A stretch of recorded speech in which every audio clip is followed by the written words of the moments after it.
Vanessa Blackburn is the editor of the Bellingham Business Journal and a frequent guest on Northwest Notebook. Today, Vanessa and I are going to discuss Whatcom County's 2007 election. Vanessa, I have to ask you, were you surprised by the election of Dan Pike as Bellingham mayor? You know, I personally came into this not knowing what was going to happen. I mean, I knew that Dan Pike had had a lot of momentum as he was coming into this election. No one knew him when he filed back in June, and then he just did a really good grassroots effort. He was very smart in his campaigning.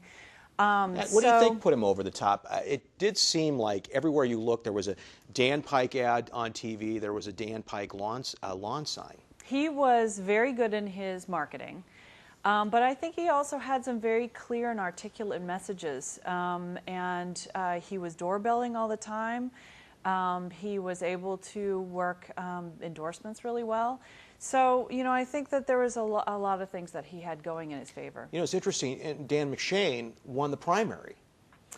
Yeah, and it's, you know, it is interesting how far he came, though. I mean, it was how far Dan Pike came. I think the spread was 57 to 43, so it was a pretty definitive win from Dan Pike. So, and it's been interesting after the election to see his enthusiasm and energy. That's been one thing that people have been pointing out. It's very obvious that he's very excited to be in this position, and so I'm excited to see what he comes forward and does. Yeah, what do you think this signals for Bellingham?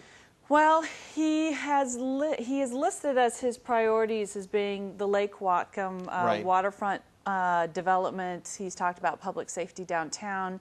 And then he's also one of the hot button issues right now is urban growth, and he disagrees with the Bellingham City Council when it comes to urban growth. He believes in not expanding the urban growth areas, and the City Council really is pushing for expanding. So those issues, it'll be interesting to see how that resolves. From what you know about Dan Pike, do you see him as a consensus builder, somebody that will reach across to the City Council and work on these issues? I think that was one of the things that he built on his platform, and his experience in the past as being somebody who's really able to do exactly that and build consensus. We had him on the show twice during the election. He was debating Dan McShane, and he just seemed like a friendly guy, a happy, fresh face. Yeah, it's been fun to see kind of the pictures that have been coming after the election too. He's definitely, you know, this bright, smiling face out there. So, you know, I think he's, once again, his enthusiasm and energy that people have been talking about, it'll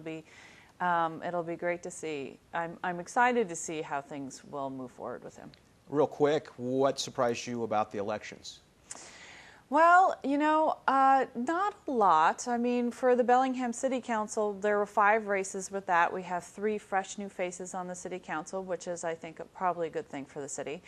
Probably what surprised me the most was, even though both Terry Borneman and Louise Bjornsson, the incumbents, won their races, it was you know, not too far of a less than a 10% spread between Louise Bjornsson and her challenger Michael Lindquist. So, you know, I mean, that I think maybe surprised me a little bit, but other than that, I think it went kind of how I had thought it might. So, Vanessa Blackburn, editor of the Bellingham Business Journal, thanks for being a guest on Northwest Notebook. Thank you very much.